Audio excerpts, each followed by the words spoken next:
আপনার ঢাকা 15 জামাতের আমিরের যে আসন, এটা ফেল করেছিল কে? তারা আমির সাহেব, এটা একদম ফেল করেছিল। 4000 না 20,000 ভোটে মিল্টনে কিন্তু মিছিল শুরু হয়ে গেছিল। একরকম মিল্টনকে কুরবানি দেওয়া হয়েছে। কেন আপনি জানেন?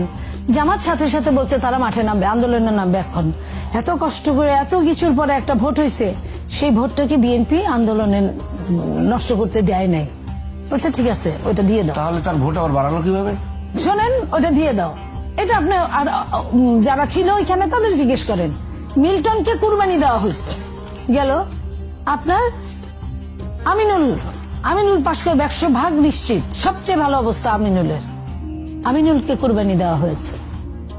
এরকম আরো অনেককে, আপনার কাইয়ুম ভাটারা, আপনার রামপুরা কাইয়ুম সাহেবকে কুরবানি দেওয়া আমি হয়েছে। একটু আপনাকে ইন্টারাপ্ট করবো, আপনি বলবেন আপনি 3টা ঘটনা বলছেন কোরবানি দেওয়া হয়েছে, তাই যদি হয় তাহলে তো ইলেকশন